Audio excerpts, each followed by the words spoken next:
If you sell out any show the first day, you're underpriced, declared AEG Presents President Rick Mueller during his onstage conversation with Bob Lefsetz during Canadian Music Week in Toronto last week.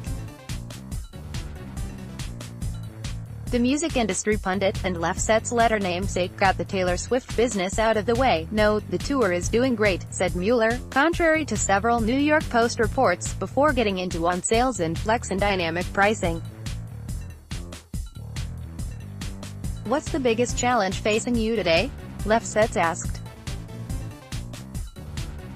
"Trying to put shows on sale in this day and age when you have a hot tour. You try to service the fan the best we can. The amount of hurdles there are getting a ticket to the consumer through what is the secondary market agenda, the band fan club agendas, how scalpers in the secondary market try to manipulate those systems, how they attack ticketing systems, that putting a ticket in the hands of the fan in this day and age is a very difficult thing to do and execute it well." He cites the recent sale of K-pop boy band BTS.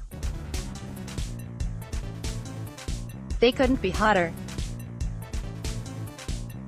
Blew out 4 shows at the Staples Center in Los Angeles in 10 minutes, but the attacks that we would see on the ticketing system from malicious bots, and people who are just trying to manipulate that, in the secondary market, is such a head-scratcher right now. How you handle it and how you keep up with it." Lefsetz, surprised to learn the top ticket price is $250 and that scalpers are still buying them, was met with this hard and fast rule from Mueller: "If you can sell out 4 shows at Staples Center in 10 minutes, you're underpriced.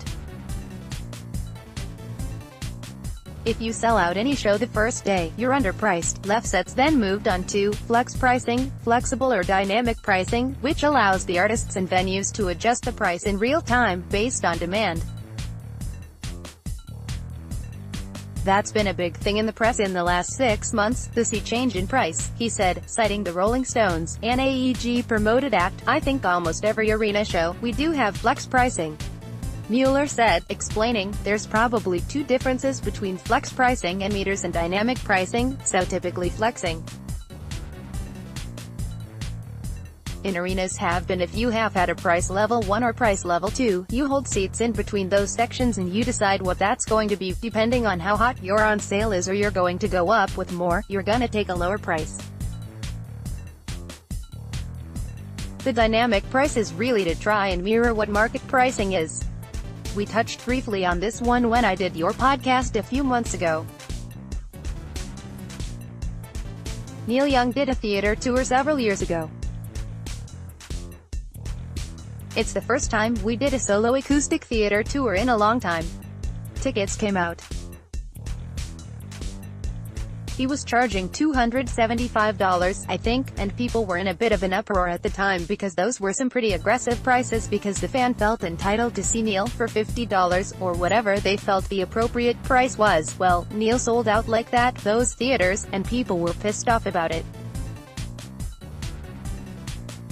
I looked at it as if Neil had played for $50 or $75, scalpers would have found a way to get the tickets, and they would have made a healthy margin off of that.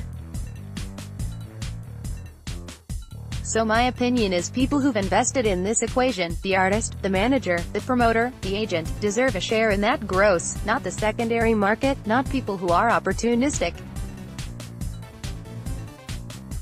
Scalpers on that show are probably making more money than I am, as the promoter, so I think that you can't change what the market price is for your ticket.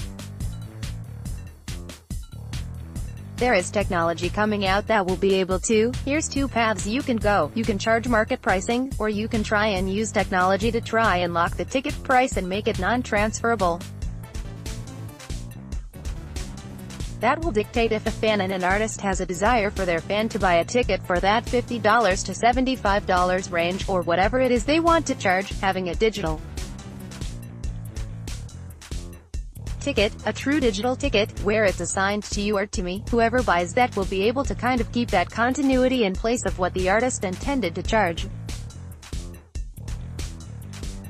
So I'm a big fan of going either way depending on what the artist's agenda is. I would like to see us maximize revenues whenever we can.